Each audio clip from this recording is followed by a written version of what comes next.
Wali Paidi finished his Tahlil reading right when the Maghrib call to prayer sounded. Wali Paidi walked backwards when he left the tomb. He immediately got on his motorbike looking for the nearest mosque.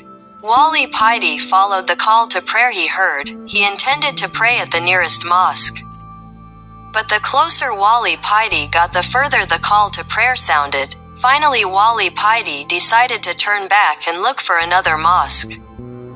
Wali Paidi felt that the mosque he was going to did not want to accept him. Wali Paidi walked along the road towards the Malang city square. He walked slowly, prepared that if there was a mosque he passed, he would stop. When Wali Paidi was in front of the Cairo restaurant, a Middle Eastern restaurant, his heart told him to turn left. After walking 20 meters, Wali Paidi saw a mosque on the left side of the road. The mosque was positioned a little inside. Wali Paidi entered his motorbike and parked it in the yard of the mosque. It was seen that some of the congregation had already left the mosque because the Maghrib prayer had finished. Wali Paidi stepped inside looking for a toilet. Then a man with dark skin and long hair came out from inside the mosque. The person seemed to greet Wali Paidi. Maybe this person is a pedicab driver. Looking at his rolled sarong and his white cocoa shirt, which was worn and swollen, thought Wali Paidi. But how shocked the guardian Paidi was when he asked the person where the restroom was. The guardian Paidi saw the person's face clearly when he showed the direction to the restroom. It turned out that the person he thought was a pedicab driver was a Habib. Seen from the look in his eyes and face, the guardian Paidi went to the restroom with an uneasy feeling. He felt guilty because he thought the Habib was a pedicab driver. The guardian Paidi intended to apologize to him after leaving the restroom, but when the guardian Paidi finished his ablution and wanted to enter the mosque, the Habib in question was gone.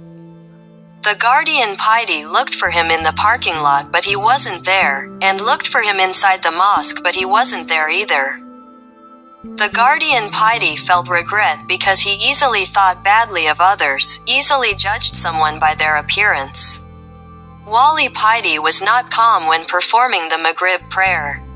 He asked Allah in his prayer to meet the Habib. When Wali Paidi ended his prayer by saying hello, and when he said the second hello by turning to the left, he saw the Habib he was looking for was standing beside his left.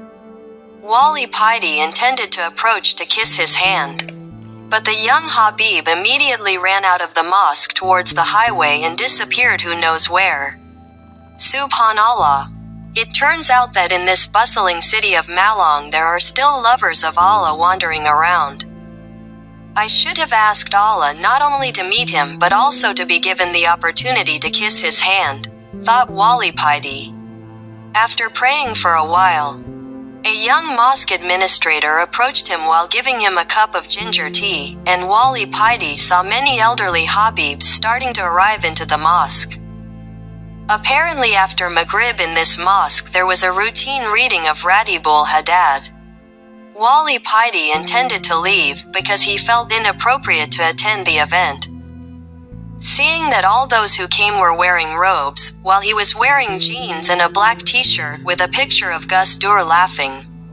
When Wali Paidi stood up, he heard a disembodied voice saying to him, "Where are you going? Are you not ashamed?" refusing the invitation of the Prophet Muhammad.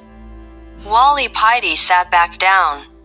Canceling his intention to leave the mosque, he followed the reading of the Ratibul Hadad until it was finished. Wali Paidi felt very ashamed of the elderly Habibs who were present at the assembly, especially the Prophet Muhammad who invited him.